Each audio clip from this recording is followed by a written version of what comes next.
Hi, everybody. Welcome back to our little show of interviews. We haven't come up with a name quite yet, Not yet. so we're thinking maybe like Fresno local leaders or like Fresno Inside Edition, Fresno I like Finding Fresno. Finding Fresno. That's a really good one. I think we should do Finding All right, Fresno. Did we just come up with the name? Yeah, I think we did. All right. Welcome to Finding Fresno. Finding Fresno.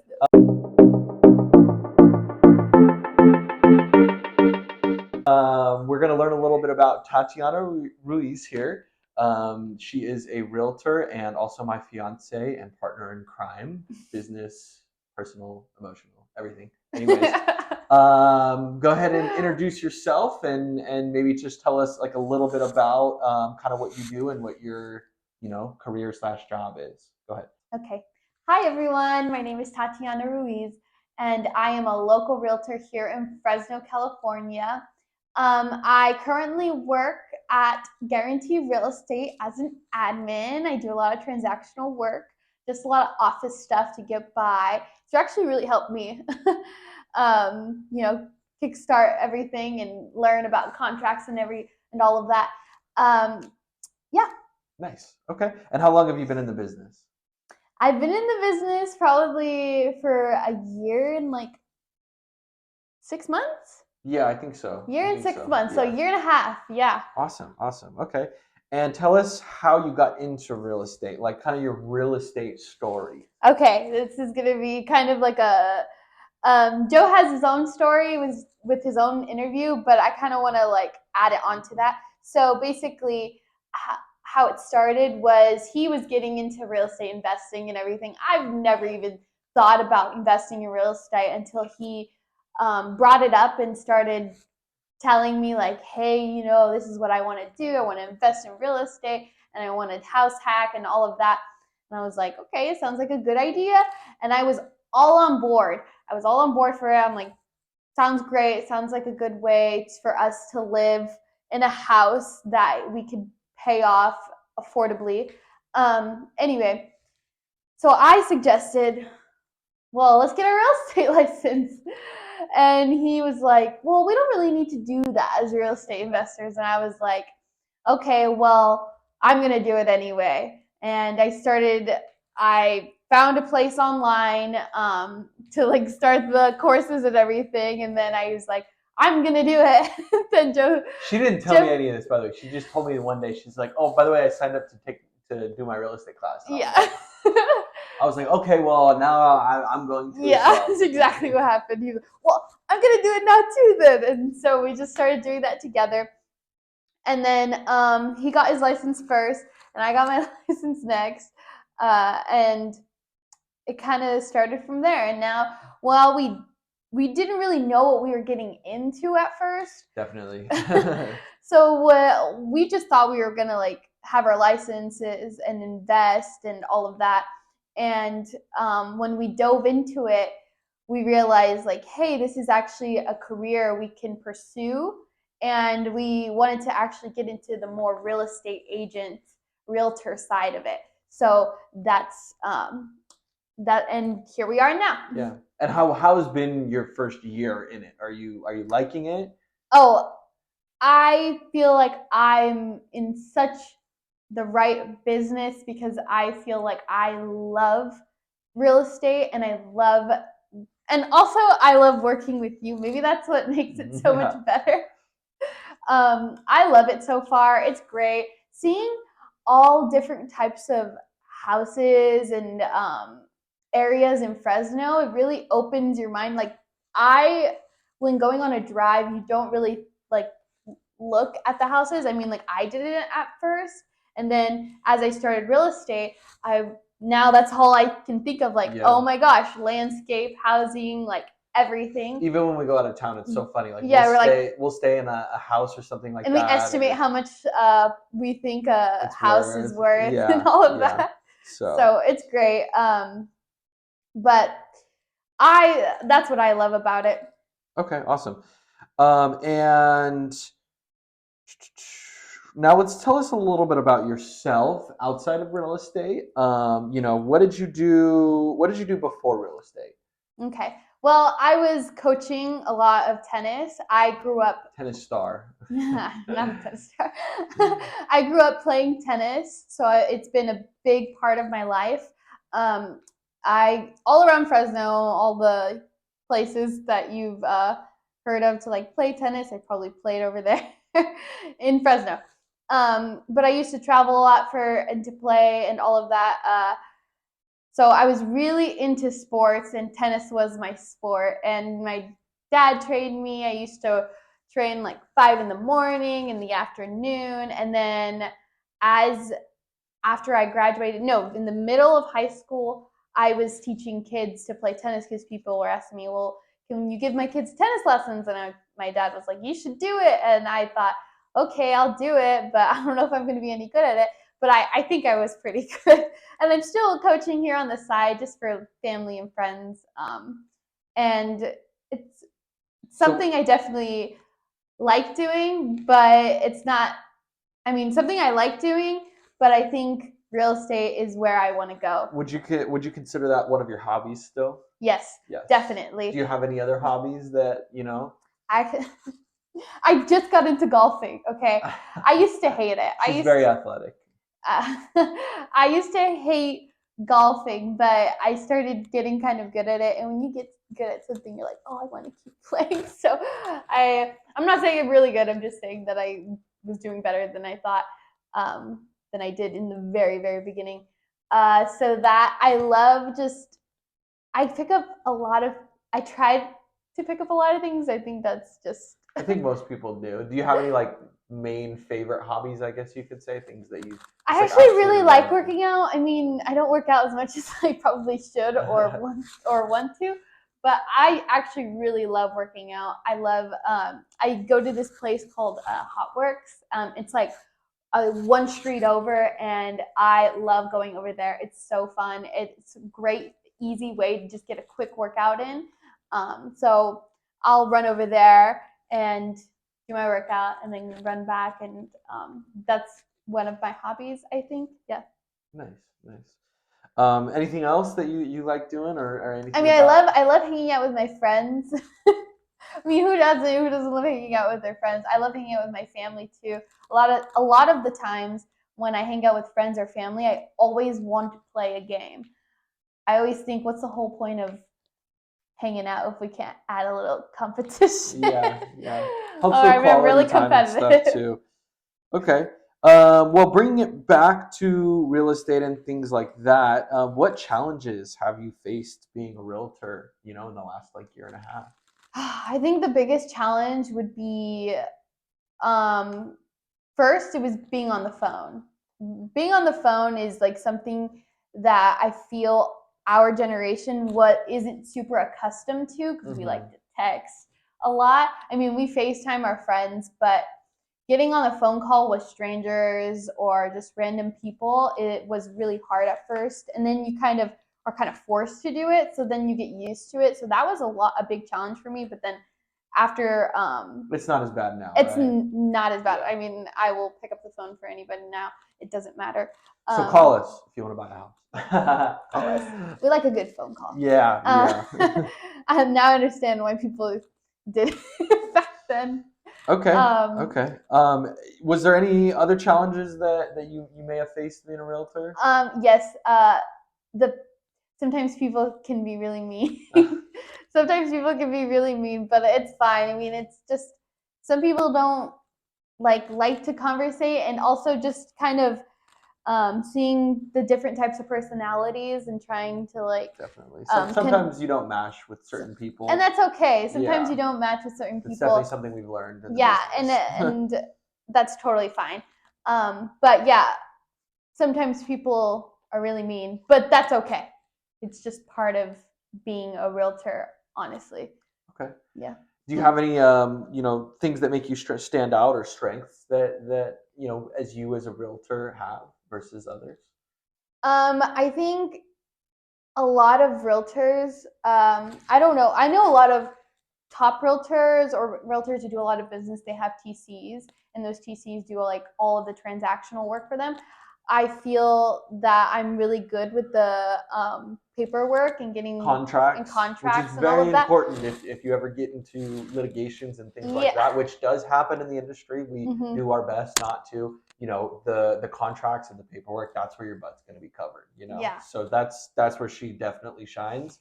So Yeah. yeah. So I wouldn't say it was like a complete like expert like an attorney, but I would say that I know what needs to be done, and I kind of know the contracts and how to do all of that compared to probably maybe other realtors that Right. have TCs that do everything for them. Um, a TC is a transactional coordinator, Yeah, by we the keep way. saying that. I So just, no, that's okay. Awesome. Yeah, no, those are really great strengths and things like I that. want to say there's nothing wrong with having a TC because a lot of it is. Yeah, you could say that. Well, it's hard when you're running when you have a lot of transactions. Like you eventually do need a TC. So Yeah, when you do have a lot of transactions, you do eventually need a TC because the paperwork is a lot. And that's why it's really great that me and Joe are working as a team. Yep. We, I think we have our different types of strengths for sure. Yeah. And so you recently just bought your first home, right? Yes. Oh, that's awesome. And you're only 23 years old. Can you Yep. tell us a little bit about that? Yeah. So, well, I was looking for probably like a month, and we I think we were looking a little bit longer than that. No? maybe a little. I think we were making offers for like about a month. Yeah, that's yeah. So we thought about like, okay, can we buy this house? We have enough saved. We did all the calculations, and we just thought, yes, let's do it, because we always think now is a better time than later because we can never predict the market. Right. So we started looking. We got pre-approved, and when we started looking, we actually made offers on 5 other houses, and we got beat out each time. So it kind of helped putting us into the shoes of other home buyers and kind of the emotions that come with it. And when we did finally find a house and our offer did get accepted, we were super happy. And it kind of helped with the whole home buying process and helped us kind of understand what our clients go through. Yeah, exactly. Which is it's a very unique perspective because especially like getting into the business at such a young age, it's hard to understand like what it takes to like go and buy a house, right? And it's obtainable though. So I think that's probably the biggest takeaway from it is a lot of people think that they put up these roadblocks, right? Yeah. And it's very difficult to do so. So well, yeah, a lot of people I feel say that they say that they can't, which some people really can't. There's certain circumstances where you're not able to go through, but we as realtors want to help people figure out that maybe you can, and we want to help people through that process and kind of like help them understand what the process is because we've been through it before, right. And to help them see that it's actually not impossible. Right. And even if you do have some kind of roadblocks that are put up that, maybe you can't get past at a certain time, our job is to educate you, which is the biggest thing because like knowledge is power, right? So once you hear from us and you talk to us and we, educate you about all the ins and outs of it and going through it ourselves, then, you can take that information and you can take the necessary steps to actually getting ready and be putting in that position to be pre-approved and to be making offers on houses and eventually get one, So it's a lot of emotions and there's actually a lot of money that you put down. And I think that's the biggest part because a lot of realtors, they say do this, do that, but then they don't realize how much money they don't do these people are actually putting down. So experiencing that helped us kind of put us into buyer's shoes, and we learned a lot from that as well. just from the buyer side. Right, definitely. Okay, well, moving on. Let's talk a little bit about Park Bench and our community website, which is hopefully what you guys are watching this on. We should have it all linked to all our social medias. We'll probably put some clips up of it.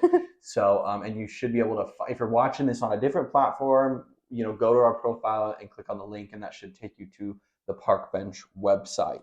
So tell us a little bit about what Park Bench means to you, and why you kind of decided to take a role as a local leader, versus the traditional route of a realtor, which is door knocking, cold calling, and paying for a lot of money for advertising, billboards, etc. Whatever.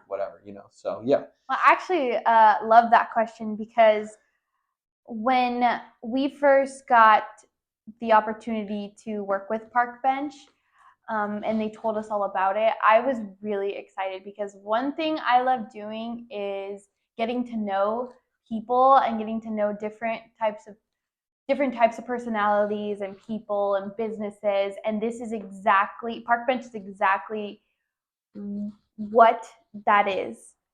Oh yeah. So we get to go out there and we get to interview these businesses. We get to be out in the community, which I really, really enjoy. I really want to be into the community, see what people are doing, what businesses are out there, helping other businesses have the exposure. And it doesn't even need to be just businesses. It can be organizations, charities. It can be charities, anything that needs exposure. We can help them. Right. And I think that is my main goal, is to just help people in general. And I really think that Park Bench is like a perfect opportunity for all of that. And it gives us exposure as well. But that's all secondary. That's all secondary. It is, because getting out there and just putting exposures to these local companies, these small organizations, small charities, whatever it is, will really help, I think, just build Fresno in general and the community. Awesome. Yeah, I totally agree. It's one of those things where we have a platform, and our main goal is to use it to bring other people up, and meet other people in Fresno who are just as excited about the city as us. Yeah. So, all right. Well, I have a couple more questions, and then we'll kind of wrap it up. As far as being in Fresno, I know that you are a huge advocate of Fresno. But why don't you tell everyone else kind of a little bit about why you love the city and why you decided to commit to building a career here and being a realtor, and opening up this community page all about Fresno. Okay, well, first thing is first. I get so much I don't want to say. I get so much crap about Fresno from my LA friends, and people say, "What is there to do in Fresno?" Well, anywhere around the country, Fresno is known as the armpit of California, and I don't know why. So we get a lot of that. What is there to do in Fresno? And also, this, I think it plays into the other question. It gets exposure to Fresno, because Fresno sometimes could have a bad name, but I think I've lived here my entire life, and I absolutely love Fresno, and I think it's a great place to raise a family. There's so many good neighborhoods in Fresno, and Definitely. People don't know that. They just think it's just one bad place, but it's actually a great place to live. And we could help find those neighborhoods for you if you're actually thinking of moving to Fresno, right, if you live or out of the area. Live in a different area in Fresno and want to move to a certain area. We could help with that too. I just think that Fresno has such a bad rep that people don't even consider it. People don't even consider it. But there's such cool places here in Fresno. There's great places to eat, and there's great places to go, bars and clubs, whatever. Fun activities, family activities too. But there's so many cool places in Fresno, and I've yet to experience even half of it. Yeah. Because it's actually a pretty big city. 34th largest city in the United States. Yes, something like that. 34th largest city in the United States. And on top of all that, it's very affordable, right? It is very affordable. We're getting lots of people coming down and moving to Fresno. from these bigger cities. Yeah, from these bigger cities, just like Bay Area people, and that's partially why we were getting bid out with those offers. Yes. On those houses, but we kept to it and we found the one, and it's also great because it's close to everything. And I know it's not in Fresno, but it's a day trip away from the beach, from the mountains. It's just from the big cities. From LA. the big city. I mean, I know people who commute to Oakland for work, you know, and different areas, Fremont, LA, you know, people do it. It's because it's like, well, the housing over there is what? For a mediocre house, you can't get away with spending less than $1 million. Which is insane. Like, that's crazy. Yeah. So live here, commute there, save money. I don't know how much money you'd be saving with the gas, but buy a Tesla. Okay. And that's about all the questions I have. I do have one last question to wrap up everything. What's something that you're excited about in this upcoming year, starting all these new things? Well, if I'm being honest, I'm really excited for the new restaurants and the places to go, the food to eat while we're interviewing and getting out more into the community, because it's going to be really fun going, hanging out, finding new places, eating, fine dining, whatever it is. I'm really excited for that. Definitely. Well, thanks for watching Finding Fresno. We finally found what's it called? A name for the show, Finding Fresno. So a show. I think we're going to stick with that. So thanks for watching Finding Fresno. We will have a new episode out next week with a new local business owner. And hopefully you guys can go and watch that and click all the links and do all the things and subscribe and like. And yeah. Okay, bye. Bye. We have to do it.